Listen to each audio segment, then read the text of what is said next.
எங்கும் வெல்லும் அன்னை தமிழையும் வணங்கி நடிகர் திலகம் சிவாஜி ரசிகர்கள், அதுவும் முகநூல் ரசிகர்கள் சந்திப்பு. இன்றைய தினம் இந்த சந்திப்பு 10வது முறையாக நிகழ்கின்றது. எனக்கு இதுதான் முதல் முறையாக இந்த கோவை மாநகரிலே நடைபெற்றுக் கொண்டிருக்கக்கூடிய இந்த அரியதொரு நல்ல உறவுகள் சங்கமிக்கும் நிகழ்விலே கலந்து கொள்ளக்கூடிய வாய்ப்பினை பெற்றமைக்கு உண்மையிலேயே பெருமகிழ்ச்சி அடைகின்றேன். இன்றைய காலை பொழுது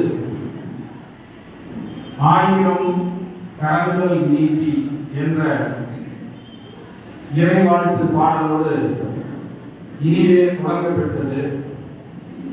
அந்த பாடல் இடம்பெற்ற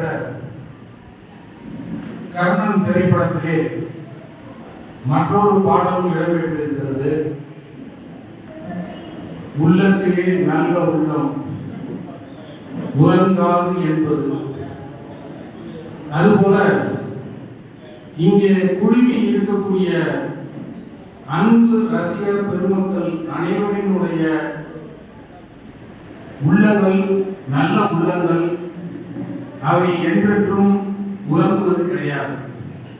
ஏனென்றால் அவர்களினுடைய நெஞ்சம் கலந்த என்றைக்கும் அவர்களின் நினைவுகளில் அலை போல வீசிக்கொண்டிருக்கக்கூடிய மாவேலை நடிப்புலக சக்கரவர்த்தி நடிகர் திலகம் என்னவென்று எவ்வளவு வார்த்தைகளை கொட்டி புகழ்ந்தாலும் ஒப்பற்ற ஈழற்ற ஒரு மாபெரும் கலைஞர். அவர்களுடைய நினைவு அலைகளிலே நீந்தி கொண்டிருக்கக்கூடிய ஒவ்வொருவருக்கும் உறக்கம் என்பது சாத்தியமில்லை. காலையிலே ஒருத்தர் பேசும்போது சொன்னாங்க, மீண்டும் அந்த காலம் வந்தால் நன்றாக இருக்கும் அப்படின்னு. நீங்கள் எல்லாம் கொடுத்து வைத்தவர்கள். அந்த மாபெரும் கலைஞன் இளமையோடு இருக்கும் போதே நீங்கள் குழந்தையாக பிறந்திருக்கலாம் அல்லது இளைஞராகவே இருந்திருக்கலாம். ஒரு நல்ல கலைஞனின் திறமையை கண்டு உணர நல்ல ரசிகர்களால் தான் முடியும். எங்கே நல்ல ரசிக தன்மை இருக்கிறதோ அங்கேதான் நல்ல முறையிலே கலையும் வெளிப்படும். அந்த வகையிலே நடிகர் திலகம் அவர்களினுடைய பங்களிப்பு என்பது சாதாரண வார்த்தைகளால் விவரிக்க இயலாது. நீங்கள் எந்த திரைப்படத்தை எடுத்துக்கொண்டாலும் அவருடைய முதல் படத்தில் இருந்து நிறைவு படம் வரைக்கும் ஒவ்வொரு படத்திலும் இடம்பெற்றிருக்கக்கூடிய ஒவ்வொரு காட்சியிலும் அந்த கதாபாத்திரத்திற்கு ஏற்ற வகையிலே தன்னை செதுக்கிக் கொண்டு அந்த கதாபாத்திரமாகவே வாழ்ந்து காட்டி நம்மை எல்லாம் அதனை பின்பற்ற செய்து விடுவார். ஒரு போலீஸ் அதிகாரி, காவல்துறை அதிகாரி என்றால் அந்த கம்பீரமும் இடுக்கும் அவர் காட்டி கொடுத்ததாக இருக்கும். ஒரு கலைஞர் நாதஸ்வர வித்வானாக இருக்கட்டும் அல்லது மிருதங்கம் வாசிப்பவராக இருக்கட்டும், எப்படி இருந்தாலும் ஒரு ராணுவ வீரராக இருக்கட்டும், காலையிலே குண்டடிப்பட்டு நடக்கக்கூடிய காட்சியாக இருக்கட்டும், அந்த உணர்வினை பாவத்தினை தன்னுடைய முகத்திலே கொண்டு வரக்கூடிய துல்லியமான நடிகர். உலக அளவில் ஒருவர் இருக்கிறார் என்றால் அவர் நம்முடைய நடிகர் திலகம் அவர்கள் மட்டுமே. ஆளுக்கு வாய்க்காலுக்கெல்லாம் நீங்க கரை போடலாம், ஆனால் நடிப்புலக மாமேதை அவர் ஒரு சாகரம், அதாவது சமுத்திரம். நான் போய் சமுத்திரத்துக்கு கரை கட்டுறேன் அப்படிங்கிறதெல்லாம் முடியவே முடியாது. அது மாதிரியான ஒரு அர்ப்பணிப்பு மிக்க ஒரு கலைஞன். நீங்க கட்டவங்கன்னா கட்டவன் இப்படி இருந்திருப்பாரா அப்படிங்கிறது நமக்கு தெரியாது. ஒரு கர்ணன், இங்க அந்த போட்டோவை பார்க்கலாம், உண்மையிலேயே மகாபாரத கர்ணன் இப்படி இருந்திருப்பாரா தெரியாது. ஆனால் அந்த தோற்றத்தை நம் கண் முன்னே கொண்டு வந்துள்ளார்.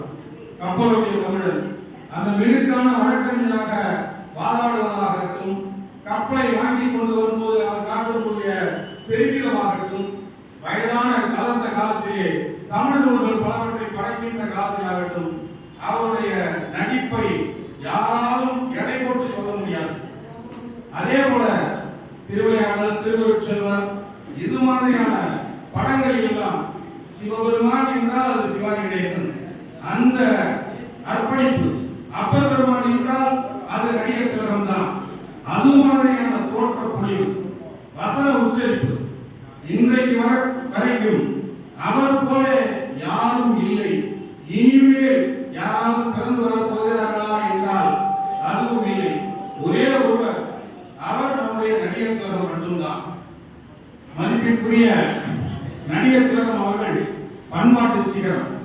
ஒரு தொழிலிலே தன்னுடைய உன்னதமான பக்தியை செலுத்தக்கூடிய மாபெரும் மனிதர். காலையிலே அதிகாலையிலே எத்தனை மணிக்கு படப்பதிவு என்றால் அத்தனை மணிக்கு துல்லியமாக வந்து விடுவார். ஒரு நாள் அல்ல, இரு நாள் அல்ல, ஒவ்வொரு நாளும் வந்து விடுவார். அதுவும் அந்த ஒப்பனையோடு வந்து விடுவார். காட்சிகளுக்குரிய வசனங்களை கேட்பார், மனதிலே நிறுத்திக் கொள்வார், அந்த ஏற்ற இறக்கங்களோடு பேசுவார்.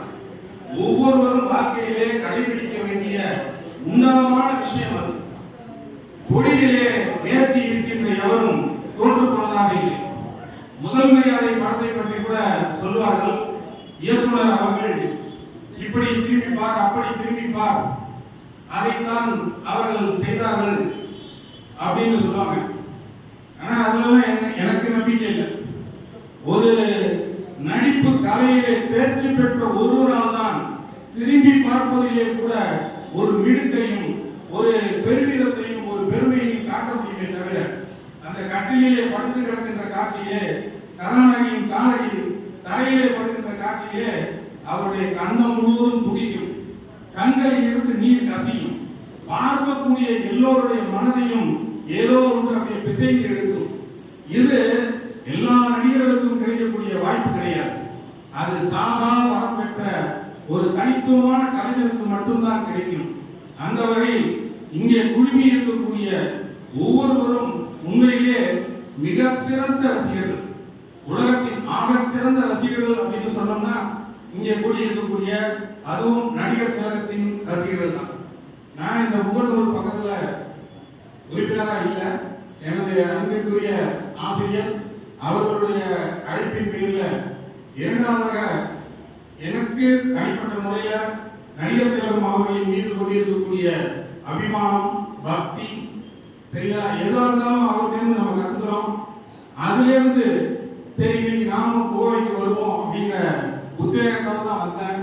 இது என்னுடைய ஏற்கனவே நான் சொன்னது போல முதல் சந்திப்புக்கு நான் வருகை புரிந்திருக்கிறேன்.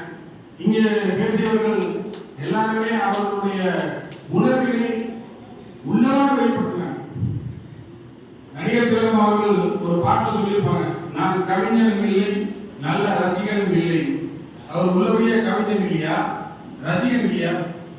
அவரை போல ஒரு பெரிய கவிஞனும் கிடையாது, அவரை போல ஒரு ரசிகனும் கிடையாது. ஆனா அவர் நாங்க அடக்கத்தோட சொல்லிக்கிறார். எங்கேயுமே எந்த பாடல்களை நீங்க எடுத்து பாருங்க, அவர் தான் நான் அப்படின்னு அந்த திருவிளையாடல் படத்துல கூட வரும்.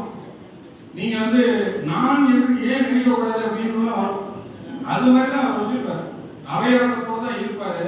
அந்த காட்சிக்குரிய, அந்த பாத்திரத்திற்குரிய அந்த வசனங்களை, அந்த நடிப்பை வெளிப்படுத்துவதில் அவருக்கு நிகர் அவரே தான். அவருடைய புகழை நாம் பன்னெடுக்காலம் பேசிக்கொண்டே இருக்கலாம். ஒவ்வொரு படத்தையும் பாடமாகவே எடுத்து நாம் என்ன செஞ்சிருக்கலாம், அதுக்கு ஒரு விரிவுரை, விளக்க உரை, தெளிவுரை, பொழிவுரை எதனாலும் கொடுத்துட்டே இருக்கலாம். அந்த அளவுக்கு சிறப்பும் கீர்த்தியும் மிக்க ஒரு மாபெரும் கலைஞர். அந்த கலைஞரினுடைய நினைவுகளை பகிர்ந்து கொள்ளக்கூடிய இந்த மாமன்றத்திலே எனக்கும் ஒரு சிறிய வாய்ப்பளித்தமைக்கு நெஞ்சார்ந்த நன்றியை கூறி விடைபெறுகிறேன். நன்றி.